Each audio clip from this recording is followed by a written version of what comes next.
Nationals MP Colin Boyce joins me now. Good morning to you. Thanks for your time. Lay it out for us. How are you feeling?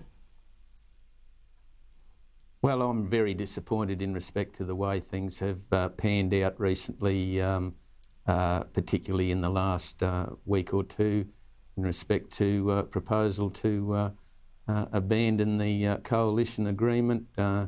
That was all based on advice given by the National Party leadership. I think that advice was unfounded and wrong. You've said that you were misled. How? Well, there were a whole range of issues, and without going into the gory details, the simple fact of the matter is that we as party members in the National Party are expected to make a decision. You need all of the facts in respect to the conversations that were had between the leadership of the Liberal Party and the National Party, and that has not been the case at all. You've mentioned before that how can you have a coalition when there's not support for cabinet solidarity? Can you just elaborate on that for us? Well, again, this was an issue that has come to light after the meetings and after the advice that we were giving. If we are going to go into coalition with the Liberal Party, cabinet solidarity is, one of the most important things of having that coalition. And to suggest that one side of cabinet would have the right to disagree with what is a cabinet decision makes no sense whatsoever. Has this shaken your trust in David Littleproud and his leadership for good? Well, I think I'm on the record already. How can you support a bloke that misleads the party room?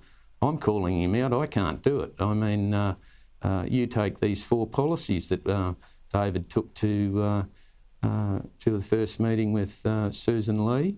Again, none of that has come through the party room. It wasn't discussed. We served this stuff up and expected to agree with it with no input whatsoever. You take the whole issues around some of those policies. I mean, they're never discussed. It's that simple. If we don't use all of the knowledge of the room, what's the point in being there? Well, Colin, if I'm honest, from the outset, it all looks pretty messy at the moment.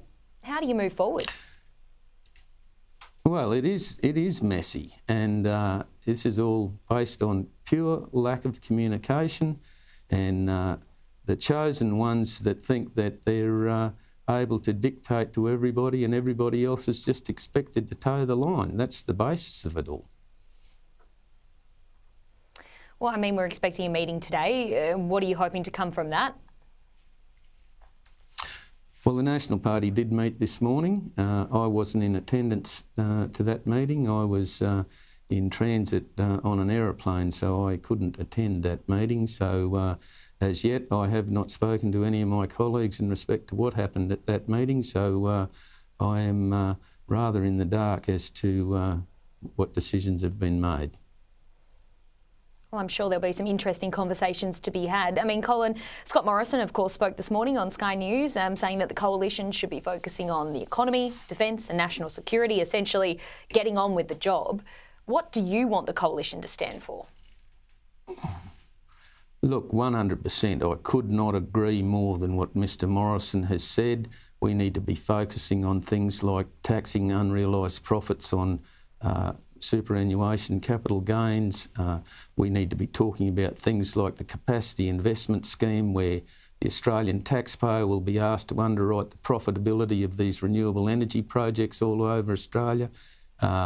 We need to be talking about the impact of the safeguard mechanism and these emissions targets and so forth, where 30% of those companies affected are in central Queensland, largely in my electorate.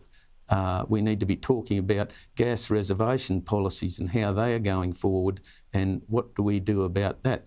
The ones that the Liberal National Party took to the election, once again, served up to me, who has got the big Curtis Island gas industry there at Gladstone, with no input whatsoever. And the gas companies are absolutely furious about it.